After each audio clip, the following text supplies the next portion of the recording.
ó máa lẹ́yìn ó máa lẹ́yìn ọ̀rọ̀ yìí máa lẹ́yìn àjàǹtí ele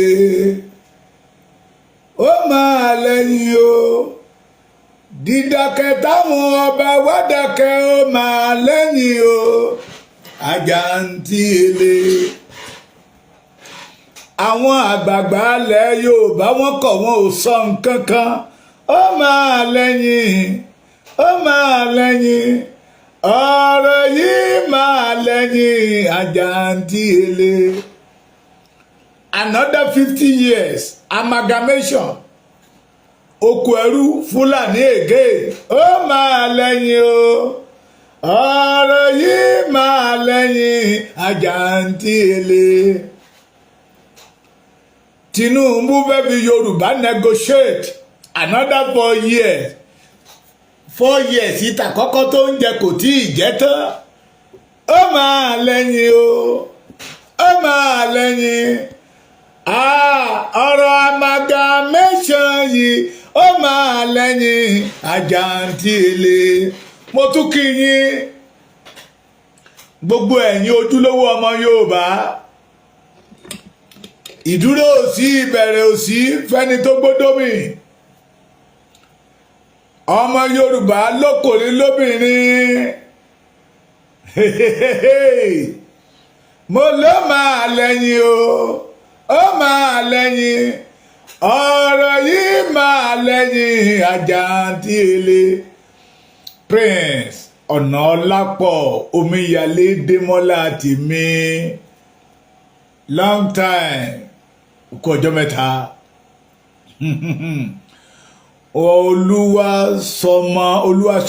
olúwaṣọmọ ó máa lẹ́yìn o ó máa lẹ́yìn gan-an ni ó máa lẹ́yìn o ọ̀rọ̀ yìí máa lẹ́yìn àjàǹtí ele. Ní àná Fulani kidnap àwọn èèyàn mẹ́ta ní ilẹ̀ Yorùbá wọ́n pa èèyàn kan immediately wọ́n ní ká mú 5 million wá àwọn yẹn sáré sókè sáré sódò wọ́n rí 3 million wọ́n release another èèyàn míì wọ́n dẹ̀ tún pa èèyàn kan nínú èèyàn mẹ́ta tó gbé only one survive ó máa lẹ́yìn o ó máa lẹ́yìn ọ̀rọ̀ yìí máa lẹ́yìn àjàǹtí ele. Another 50 years nínú oko ẹrú Fulani ó máa lẹ́yìn ó máa lẹ́yìn o ọ̀rọ̀ yìí máa lẹ́yìn àjàǹtí ele. Olúṣẹ́gun Ọ̀ṣọ́bà Bísí Àkàndé Gbénga Daniel ta ló tún wà bẹ́ẹ̀ ẹ máa dárúkọ wọn Iyìọ́lá Omíṣore wọ́n fẹ́ tà wá tàbí kí n sọ pé wọ́n ti tà wá sínú oko another 50 years kí Fúlàní máa pa bí ẹni pẹran kí Fúlàní máa kidnap bó ṣe wù wọ́n mo ló máa lẹ́yìn o ó máa lẹ́yìn ọ̀rọ̀ yìí máa lẹ́yìn àjàǹtí ele. The number 1 citizen in Yoruba land Ọ̀jájá Ògúnlùsì ẹni ìtàn Babátúndé keep quiet say nothing about 50 years amalgamation another oko ẹrú for Fulani ó máa lẹ́yìn o ọ̀rọ̀ yìí máa lẹ́yìn àjàǹtí ele. Mo tún kí yín lórúkọ bàbá Professor Banji Akíntóyè àrólé Awólọ́wọ̀ bàbá dáadáa bàbá tó ṣe é bí yangàn bàbá tó yàtọ̀ sí àwọn bàbá àgbàǹtú ẹ̀yọ̀ bàbá tó yàtọ̀ sí àwọn tó ń fi Yorùbá ń powó sí àpò ara wọn tí wọ́n gbàgbé ọ̀la bàbá tó ń làkàkà pé kí ìran Yorùbá bọ́kọ̀ nínú ìgbèkùn. Mo kí yín lórúkọ bàbá yẹn l'Amẹ́ríkà ní London ní Canada káàkiri gbogbo bí tẹ bá wà ìyá mi Táíwò Kíkẹ́ lọmọ Fásọmí ojú òní tì yín mo kí yín lórúkọ kàkàkí Olódùmarè ààrẹ akọni Oòduà májàsọ́lá worldwide Aníyìkáyé general ààrẹ bàbá ààrẹ ojúlówó ọmọ Yorùbá land olóyè Ṣíṣẹ́dé ọmọdé yẹmọ Ìgbòho Òòṣà mo forúkọ náà kí yín àtàwọn bàbá àtàwọn ìyá àwọn abiyamọ tòótọ́ tó jẹ́ pé tó bá ti gbẹ́ kó ọgbẹ́ ọmọ wọn á dìde ni mo kí yín lórúkọ wọn ẹ̀yin àgbààgbà lẹ sọ wípé tó bá dé ìkórìtà àti iṣu fùrọ̀ ọ́là ó máa lẹ́yìn o ọ̀rọ̀ yìí máa lẹ́yìn àjàǹtí ele àwọn ọba wa dákẹ́ wọ́n fi gbígbọ́ ṣe aláìgbọ́ ṣé ká sọ wípé they have accept another oko ẹrú for the Yoruba race Ọọ̀ni of Ifẹ̀ ọ̀sán kankan òṣèmọ̀wé tòǹdó Déjì ti Àkúrẹ́ Èwe Adó Ọwọ́ àti ìlú Ajérò gbogbo yẹn dẹ́kẹ̀ ń wòran they want to sign another agreement 50 years amalgamation nínú oko ẹrú Fúlàní ó máa lẹ́yìn bẹ́ẹ̀ bá sọ pé ikú máa pa yín ní kíákíá tí kú ò bá pa yín ní kíákíá ẹ̀ jẹ lára ìyà náà ẹ dẹ́kẹ́ no one of you can advise Tinubu. But don't use Yoruba race to negotiate with Fulani and British. Ẹ wá wò lẹ́ni ní Nàìjíríà tí ẹ̀ ń claim that you refuse to live. Nínú ìtàn a gbọ́ wípé Yorùbá ti ń exist. Torí àwọn bàbá wa wọ́n ní ìtàn 14th century. Wọ́n ní ìtàn 15th century. 16th century but a gbọ́ wípé the Fulani started exist in Nigeria around 18th century tẹ́bání number 1 ọba in Nigeria to today Sultan Sokoto ni àbí bẹ́ẹ̀ kọ́ tẹ́bání official language èdè tí wọ́n ń sọ yàtọ̀ sí official language tó jẹ́ English broken tẹ́bání the language they are speaking in Nigeria wọ́n á ní kọ́ Yorùbá ń bẹ̀ wọ́n á ní Hausa Fulani Nigeria Army the Fulani own it police including the civil defence tó jẹ́ pé ọmọ Yorùbá ló dá kalẹ̀ including the road safety Yorùbá wá di ẹrú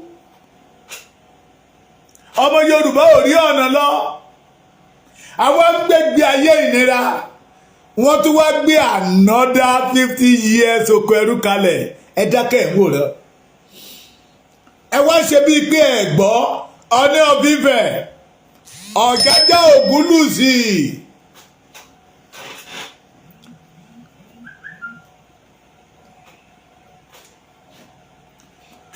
ẹ jẹ́ àmọ̀ bóyá lóòótọ́ lódodo lẹ ti tà wá ẹ̀yin ọba ilẹ̀ Yorùbá ẹ jẹ́ àmọ̀ pé bóyá lódodo lótìtọ́ àti lódodo lẹ ti kí wọ́n bọ̀wé pé you agree for another 50 years amalgamation ẹ rí ìbínú Ọlọ́run ẹ dẹ̀ tún rí ìbínú téèyàn.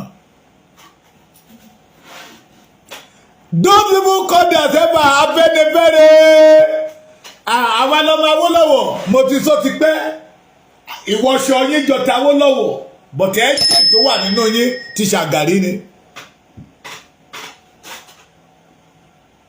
ẹ̀jẹ̀ tó wà nínú yín ti Ṣàgàrí ni láti bí ìjẹni ìjẹta tí ọ̀rọ̀ yẹn ti ń já rẹ̀rẹ̀ ńlẹ̀ we did not see any Yoruba leader to come out and disagree with that agreement. Bàbá Fáṣọ̀rántì wọ́n ní àgbà ti dé àgbà tó dé òní kán má tì yín lórí kẹ̀kẹ́ lọ sọ́dọ̀ Tinubu l'Àbújá lọ gbowó Tinubu want to use the Yoruba to negotiate another 4 years for Fulani. Ó ti gbàgbé pé ọdún mẹ́rin yẹn máa tán.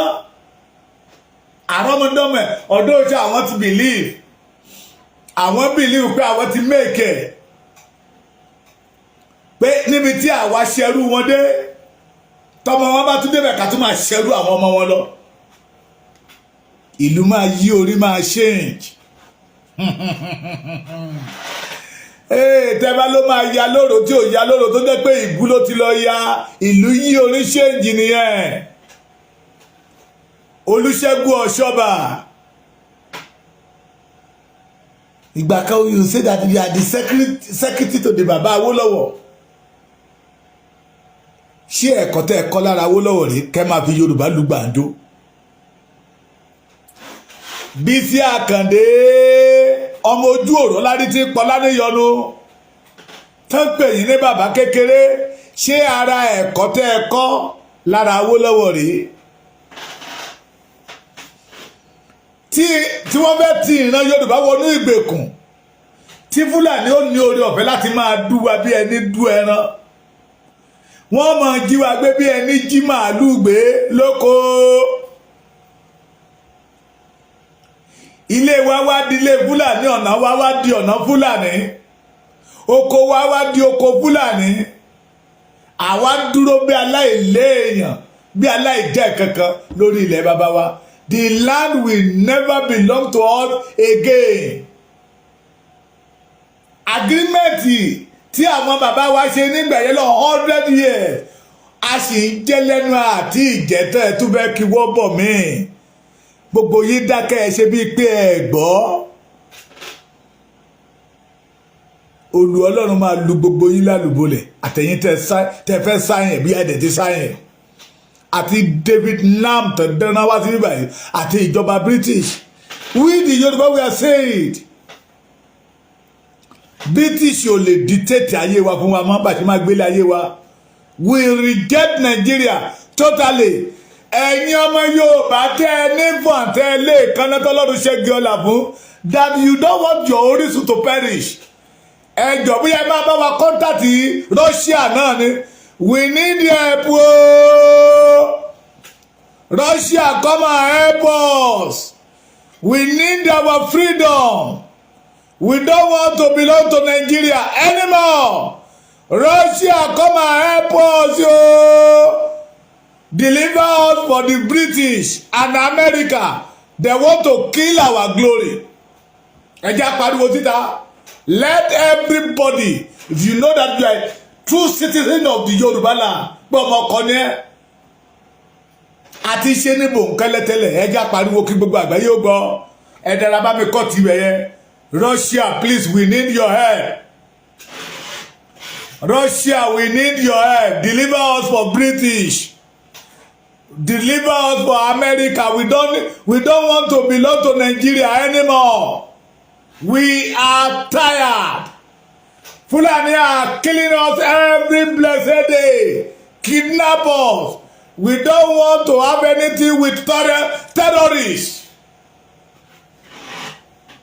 Tí àwọn ọba wa bá dákẹ́, ẹ̀yin ọmọ Yorùbá ẹ má dákẹ́ o.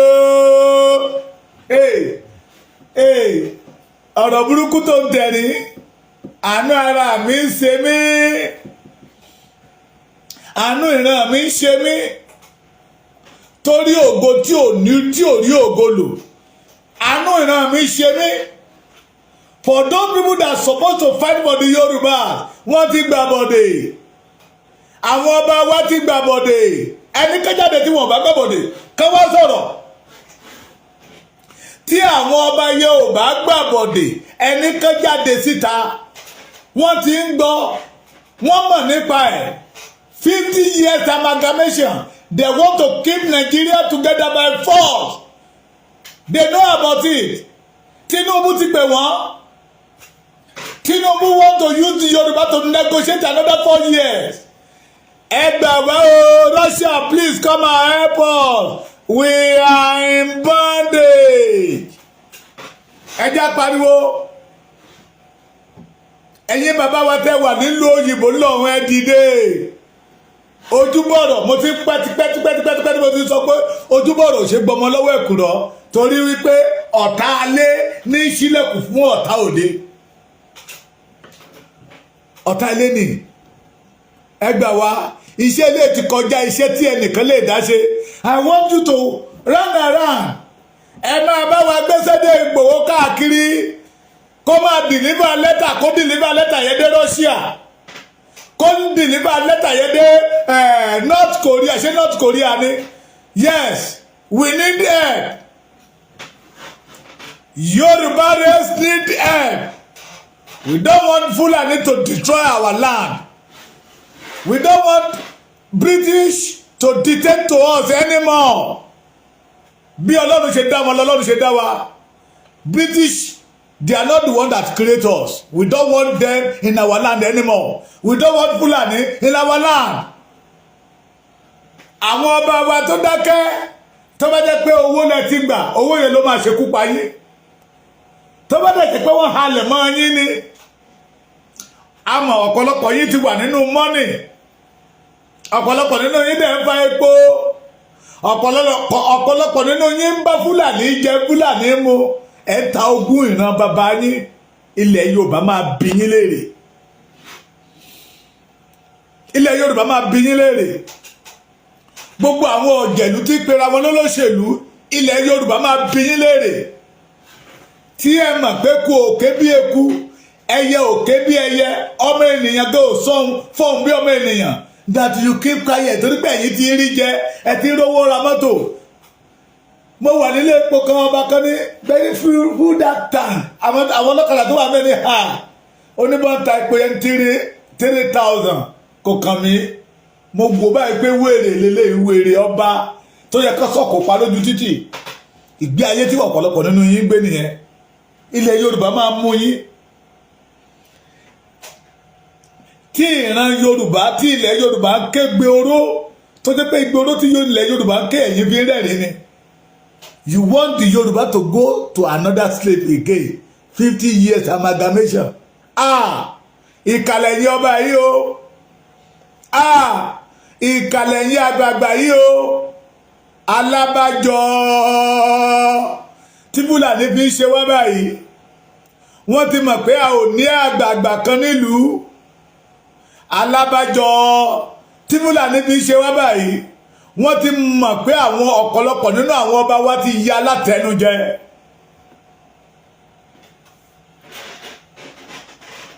Wọ́n ti dẹ̀rú olóṣèlú. Yorùbá, let us start a cry out. Kí Russia náà kò wá gbà wáyé mọ̀ pé àwọn ọmọ Hausa nígbà yẹn lọ nígbà tó ń ṣe head bad government. Àwọn ọmọ Hausa náà gbé fúláàgì Russia síta. Ẹ jẹ́ káwa náà jáde. Russia, we need your help. We must leave Nigeria by fire, by force. Èyí tí a sì gbà àwọn Fúlàní ó tó gẹ́.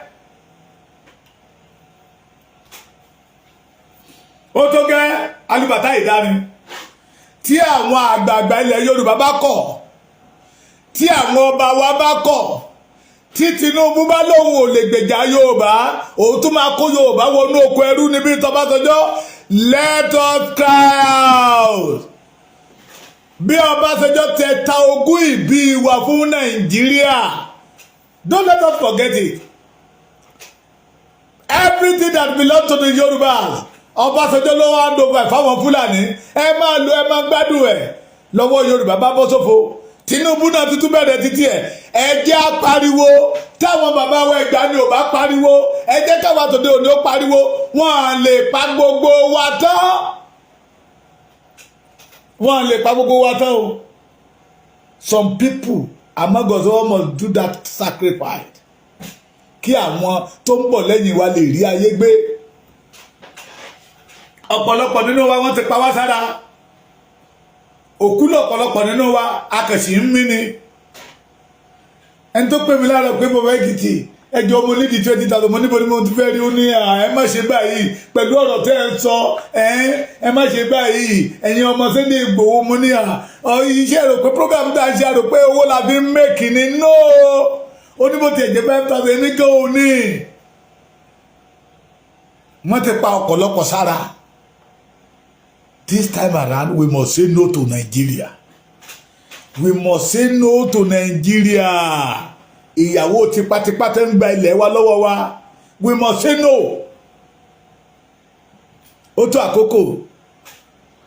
Ó tó àkókò. Ojú gbọ́dọ̀ ṣe gbọmọ lọ́wọ́ ẹ̀kúrọ́. Ẹ̀yin ọ̀dọ́ ilẹ̀ Yorùbá. If you are 20 years today, add 50 years to your age, ó ti dọmọ 70. Ìyẹn ni pé ó máa rákòrò di 70 years ni. Tó bá lórí ọ̀fẹ́ àti di 70 years ni. Ìwọ tó bá jẹ́ ọmọ 30 years, add that 50 years, 80 years. Ìyẹn ni pé ó máa suffer. Fulani a máa tẹ̀ ẹ́ báṣabàṣà wá rí ẹ̀tọ́ ẹlẹ́ onílẹ́gbẹ̀ẹ́ tí wọ́n bá tẹ̀ ti gbálé bàbá ẹ̀ lọ́wọ́ ìdìgbà yẹn ni. Mo ń sọ fún yín pé every blessed day ní Fulani rush wá sọ́dọ̀ wa. They have hidden agenda. British is at their back. British ló ń support wọn. British wà lẹ́yìn wọn torí pé wọ́n mọ̀ pé ní Yorùbá á ní ọpọlọ. That is why they did not allow the Yorubas. Tinubu tó wà bẹ́ẹ̀ kọ́ ló rúdu o. Ceremonial president ni. Ẹ̀yin tẹ́ sọ pé ọmọ ẹni ò lè ṣèdí bẹ̀bẹ̀ rẹ̀ kábídẹ̀kẹ̀ sí di ọmọ ẹlòmíì. Mo ń sọ fún yín pé ìdí yẹn ti yọjò, ìlẹ̀kẹ̀ ti jábọ́. Don't allow them to use our life negotiate for another 4 years. 2 years tí Tinubu ṣì ń jẹ kò tí ì jẹ tán. Ṣé wọ́n jẹ́ orí jẹ ni kò lè rí jẹ́? This time around we must live. Say no to amalgamation. Ẹja pariwo Russia. President Putin, help Yorùbá rẹ̀. We need your help. Torí àwọn ilé máa pa. Fulani wọ́n á pa bẹ́tẹ̀ tí wọ́n lára. If you fail to seek for help for now, we must say no to that 50 years. Somebody like me, tell me the 50 years, yẹn mọ́ èjì mi, màá ti kákò tí ń bá lórí ọ̀fẹ́ àti wà láyé by that time. Màá ti kákò. Gbogbo eyín ìgà á ti jábọ́ tán. Gbogbo eyín á ti jábọ́ tán. Tẹ́ bá pe bàbá eyín á ti jábọ́ tán. Ìwọ tó jẹ́ ọmọ 10 years lẹ́nìí, add that 50 years to your age, you will be a 60 years. That means to say, a fool at 60 is a fool forever. Torí Fulani will dominate everything. Àti rí kankan. Fulani will take over our land. That 50 years, one, in your work. This time around, we must say no. Mo sọ láàárọ̀ mo ní tó bá fún wa ní pé ẹ jẹ́ ká sún kíní yẹn síwájú oṣù mẹ́rin ká sọ pé we don't want anything that concerns for Nigeria anymore. Àwọn wọ̀nyí Tinubu gan ó mọ̀ pé òun ò lè lo 50 years láyé mọ́. Ọ̀ṣọ́bà mọ̀ pé òun ò lè lo 50 years láyé mọ́. Àkàndé gan mọ̀ pé òun ò lè lo 50 years láyé mọ́. Àwọn Omiṣore, àwọn Gbéga Daniel, those people call themselves senator today. Wọ́n mọ̀ pé 50 years yẹ by lucky ni tó bá bá wọn láyé àwọn gan ti máa kákò. Wọ́n lè lo 50 years láyé mọ́. Wọ́n fẹ́ fi alẹ́ títí wọn bọjọ́ ọ̀la ẹ̀yin ọ̀dọ́ ilẹ̀ Yorùbá jẹ́. The youth of now, this must come out and say no. Ẹ pariwo. President Russia should come and help you. 50 years. Ìrìn àjò ọgọ́rùn-ún ọdún táwọn bàbá wa kí wọ́n bọ̀ ń gbà yẹn lọ́hùn kí la rí mú jáde bẹ̀ ikú àdánù òṣì. You are welcome bàbá mi Koiki International. Ikú àdánù òṣì. This time around, we must say no to it. 50 years, let us say no to it.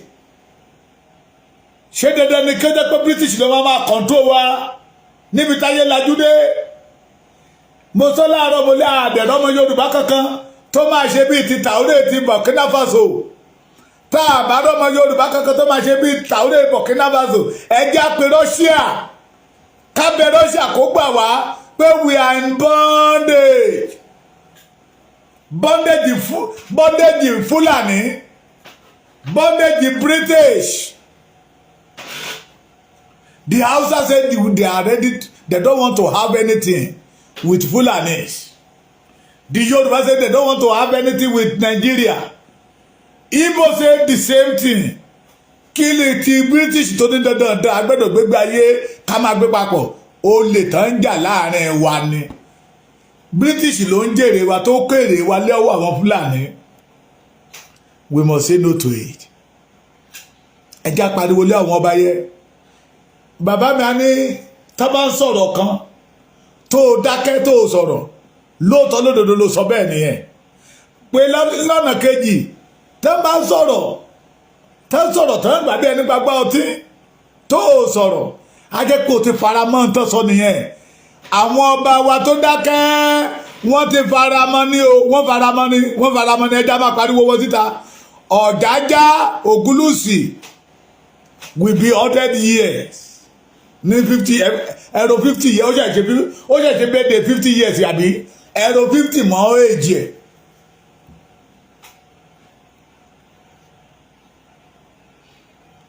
ẹ̀rọ 50 years mọ́ èjì ẹ̀. àwọn ọba ilẹ̀ Yorùbá ti gbàbọ̀dé o wọ́n gbàbọ̀dé 50 years amalgamation that is why they keep quiet. Àwọn àgbààgbà ilẹ̀ Yorùbá ti gbàbọ̀dé 50 years amalgamation o that is why they keep quiet.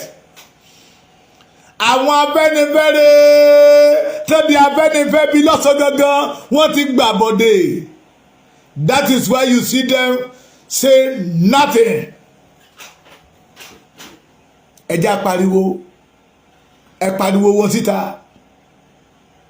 Ẹ pariwo àwọn ọba yẹ wọ́n ti fẹ́ falẹ̀ títí wọn bá àárọ̀ títí yín jẹ́ ni o wọ́n ti fẹ́ bí àwọn àgbààgbà yẹ Olúṣẹ́gun Ọ̀ṣọ́bà ìsádà kọjá 84 years now tí ò bá ti ní jù bẹ́ẹ̀ lọ ó mọ̀ pé 50 years yẹ ò lè dé bá òun láyé mọ́ Bísí Àkàndé òun náà àti pé bí 80 something years wọ́n mọ̀ pé 50 years yẹ kò lè dé bá wọn láyé mọ́ wọ́n dẹ̀ ti jí owó tí àrọ́mọdọ́mọ wọn máa ná lọ tá àrọ́mọdọ́mọ wọn bá decide pé wọn ò ní tẹ Nàìjíríà mọ́ wọ́n ti jí owó yẹn lẹ̀dẹ̀ wọ́n káyàrá wa ní break. Pa Ayọ̀ Bánjọ Adébánjọ ní 96 years in age ó mà pé 50 years yẹ tó ń bá rí lòun bẹ́ẹ̀ tó ń lo fẹ́rẹ́fẹ́ tó ń lò yẹ àwọn gómìnà yẹn àwọn sẹ́nítọ̀ tó ń ti produce wọ́n máa fún un lówó àwọn Olúbọ́láyè 80 plus àwọn Akíjídé Akérè Adé gbogbo wọn they know wọ́n fẹ́ ra ìyà ńlẹ̀ di ẹ̀yìn ọ̀dọ́ ni wọ́n fẹ́ ra ìpọ́njú di ẹ̀yìn ọ̀dọ́ ni àìrójú àìráyè wọ́n fẹ́ ra di ẹ̀yìn ọ̀dọ́ ni we must say no to that we need our nation. tí bàbá wa Tinubu bá lóhùn 70 something years irọ́ ló wà ń díẹ̀ ẹgbọ́n mi irọ́ ló bàbá ti ju 70 something yọ ó ti ju 70 something lọ tó bá tẹ̀ jẹ́ 70 something ni ẹ̀rọ 50 years mọ́ bàbá mà pé òun ò lè lò mọ́ ọjọ́ alẹ́ ni bàbá wà ìwọ tó wà láàárọ̀ wọ́n fẹ́ fi àárọ̀ ẹ kó fi pọ́njú lò ọ̀sán ẹ kó fi pọ́njú lò ẹni bá dẹ̀ ti fi àárọ̀ àti ọ̀sán tó ń lò pẹ̀lú ìpọ́njú ìbànújẹ́ ló máa fi ṣe ọjọ́ alẹ́ we must reject it wọ́n fẹ́ ra ìkorò lẹ́ẹ̀dẹ̀ wá ni di àrọ́mọdọ́mọ wa wọ́n fẹ́ ra ìkorò lẹ́ẹ̀dẹ̀ àrọ́mọdọ́mọ wa ni that is why you see all the kábíyèsí tí wọ́n ò fi sọ̀rọ̀ if you are a senator today you are a billionaire we are rep, you are a billionaire. Nígbà tí èèyàn kan nínú wọn sọ pé 14 million naira kò tó wọn lóṣù, ìwọ ṣírò 14 million yẹn lọ́dún kó wá táǹsì ẹ̀ lọ́dún mẹ́rin. Ilé náà fi rà l'Amẹ́ríkà, ilé náà fi rà ní Canada, wọ́n wá kó ìyàwó àtọmọ lọ sọ́run. Ìwọ́de rèé 30,000 naira ní lóṣù. Wàá ra gàrí, wàá ra ata, wàá rè lò, wàá ra ráìsì 120,000. Ṣé ó dọ́gba? Àánú yín ṣe mí, àánú ara mi gan ṣe mí. Tá a bá tètè pariwo, the majority àwọn ọba tẹ́ ń wòye ọmọ wọn ò sílé. Wọ́n ti gbowó lọ́wọ́ olóṣèlú, wọ́n ti lọ ra lé ní Canada, ní London, l'Amẹ́ríkà. That is why tí ọ̀rọ̀ wa ò fi jọwọ́ lójú. Ẹ pariwo, say no to amalgamation. Ẹni bó jẹ́ oṣù kan, we don't want to hear anything amalgamation. Aláàbẹ̀ gbé pẹ̀lú terrorist mọ́. Ìran Yorùbá yìí pààyàn. Ìran Yorùbá yìí fọ̀bẹ síyàn lọ́rùn kó máa dùn bí ẹni du ẹran. We are tired for Nigeria. We want to go. We need our independence. Ẹ já pariwo fún wọn. Ẹ pariwo. Ẹ pariwo. Ẹ̀yin ọmọ Yorùbá ẹ pariwo. Ẹ̀yin ọ̀dọ́ Yorùbá ẹ gbóhùn sókè. Ẹ já pariwo. They want to damage our life. And they want to damage our culture. They want to damage everything belong to the Yorubas. David Lamu àbí ṣé Lamu lẹ́ ń pè kò ní jèrè. Ikú gbígbóná ló máa kú tọmọtọmọ tayátayá. Ó ń yọ Yorùbá lẹ́nu, ọ̀run máa yọ lẹ́nu náà. Àtàwọn atọ́nà wá, àtòun tó wá. Ìgbóná Ọlọ́run máa dà sí British yẹn. Tí British yẹn máa dàrú gbùdùgbùdùgbùdùgbùdùgbùdù. Ọwọ́ ìbínú Ọlọ́run máa sọ̀kalẹ̀ níbẹ̀ tí wọ́n bá fi Yorùbá lọ́rùn lẹ̀. We don't want to belong to Nigeria anymore. We are not in Nigeria. Kàn fi wálẹ̀ bí adániwáyé ṣe dá wa. Ẹ̀tẹ̀tẹ̀tẹ̀ àwọn bàbá wa lánàá kò lè jẹ àwa mọ́. Kò lè jẹ wa mọ́. We the Yoruba, we must say it clear. We don't want anything belong to Nigeria anymore. Orílẹ̀-èdè wa la fẹ́. Ẹ̀yin ọmọ Yorùbá kí lẹ fẹ́? Orílẹ̀-èdè wa la fẹ́. Everything tí orílẹ̀-èdè fi dúró gẹ́gẹ́ bí orílẹ̀-èdè, àní ó tún ṣẹ́kù, ó tún lé. Àní ní ọ̀pọ̀ yanturu tó ṣẹ́kù tó tún lé.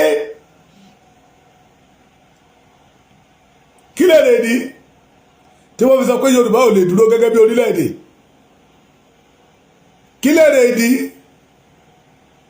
tó fi sọ pé dandan we must faramọ́ ìyà? Ẹgbọ́n ṣe ayé ìyà láwa ni. Mo béèrè lọ́wọ́ àwọn ọba kò tó wọn dá mi lóhùn. Bàbá kan bá mi sọ̀rọ̀ nírọ̀lẹ́ yìí, mo ní sà ṣe ayé ìyà ní Yorùbá wà ni. Wọ́n ní Yorùbá ò wáyé ìyà. Kí la wá ṣe nínú Nàìjíríà? Kí ni àpẹẹrẹ? Kẹ́ lè mọ̀ pé àwọn àgbàyà pọ̀ nílẹ̀ Yorùbá. Ó ní kí ni àpẹẹrẹ pé ìyà máa kúrò lára wa tá a bá gba orílẹ̀-èdè wa tán. Mo ní ẹ má sọ bẹ́ẹ̀ mọ́. A máa yọ̀tọ̀ mi ni. Mo ní nígbà yí Awólọ́wọ̀ that we have temporary freedom. Ẹ wà àrà táwọn bàbá yẹn dá. Àrà ń bẹ nínú ọmọ Yorùbá láti dá. Ọlọ́run ò fi ya ènìyàn jẹ wá. Wọ́n lé àwọn tó fẹ́ ṣe ìran Yorùbá lóore, wọ́n lé wọn sókè òkun. Àìdíà, ọgbọ́n, ìmọ̀ àti òye tó yẹ kó sọ̀kalẹ̀ sí ilẹ̀ wa, wọ́n lọ ń lo lọ́dọ̀ àwọn òyìnbó lọ́hùn. Enough is enough.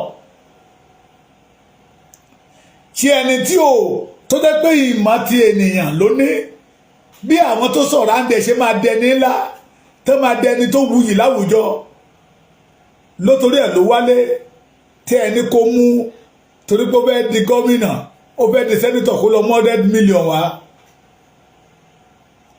Corruption system, we don't want it.